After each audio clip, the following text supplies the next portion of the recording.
ಈಗ ನಮಗೆ ಆದೇಶ ಕೊಟ್ಟಿದ್ದಾರೆ AICCದಿಂದಲೂ ಮತ್ತು ನಮ್ಮ ರಾಜ್ಯ ಕಾಂಗ್ರೆಸ್ ಅಧ್ಯಕ್ಷ ಶಿವಕುಮಾರ್ ಅವರು DC ಅವರು ಮತ್ತು ಚೀಫ್ ಮಿನಿಸ್ಟರ್ ಈಗಾಗಲೇ ಆದೇಶ ಕೊಟ್ಟಿದ್ದಾರೆ.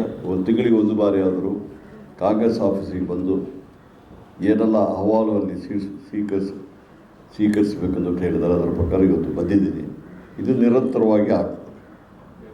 ಬಹುಶಃ ನಾನು ಯಾವ ಜಿಲ್ಲೆಗೆ ಹೋಗ್ತೀನಿ ಅಲ್ಲೆಲ್ಲ DCC ಆಫೀಸಿಗೆ ಹೋಗ್ತೀನಿ. ಅಲ್ಲಿ ಕಾಂಗ್ರೆಸ್ ಕಾರ್ಯಕರ್ತರುಗಳನ್ನ ಮೀಟ್ ಮಾಡಿ ಅಲ್ಲಿ ಅಹವಾಲುಗಳನ್ನು ಸ್ವೀಕರಿಸ್ತಾ ಇದ್ದೀನಿ.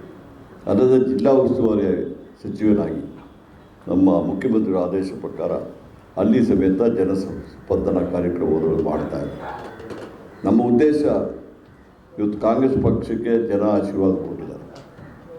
ನಾವು 136 ಜನ ಶಾಸಕರು ಇವತ್ತು ಆರಿಸಿ ಬಂದಿದ್ದಾರೆ. ಬಹುಶಃ ಆ ಜನರಿಗೆ ನಾವು ಸ್ಪಂದಿಸಬೇಕಾಗಿದ್ದು ನಮ್ಮ ಕರ್ತವ್ಯ, ಆದ್ಯ ಕರ್ತವ್ಯ ಆಗಿದೆ. ಅದರಿಂದ ಈ ಕೆಲಸಗಳನ್ನು ಮಾಡ್ತಾಯಿದ್ದೀವಿ.